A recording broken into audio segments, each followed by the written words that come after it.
and benefiting from the changes. Hampshire is the first county to make this decision. It now waits to hear if neighbouring councils will follow suit. Andrew Pate for Merdian News. Well, both Dorset and West Sussex County Council today said they plan to consult voters on the change to a 6-term school year from January. Detectives are investigating the attempted abduction of a 10-year-old girl in Hampshire. The girl was approached by a man in Conan Road in the Fratton area of Portsmouth yesterday afternoon. A man is being questioned.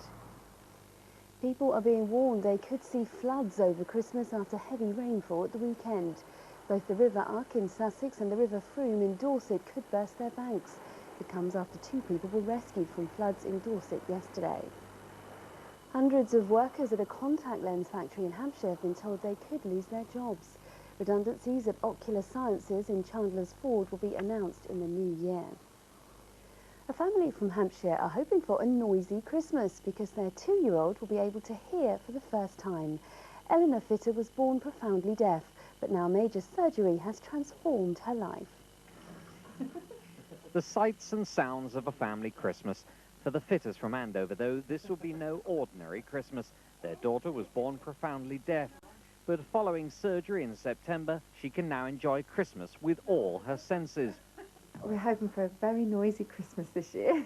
And yeah, we just can't wait to see her face when she opens her presents and actually see her reactions when we've got lots of noisy toys for her, when she hears them now, because she will hear them now. So it's just so exciting.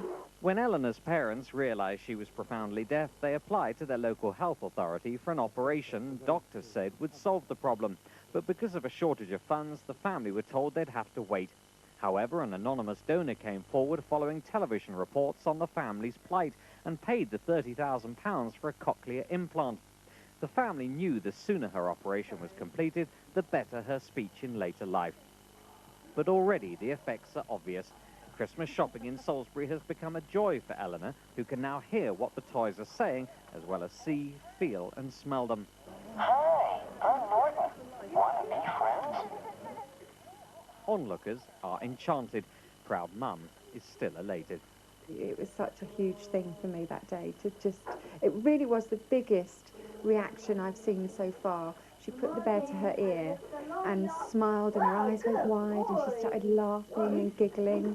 Fantastic. And finally, it must be the biggest Christmas jigsaw in the south. 2 girls from Brighton are trying to piece together thousands of banknotes shredded into tiny pieces. They found the money in a bin and handed it to police.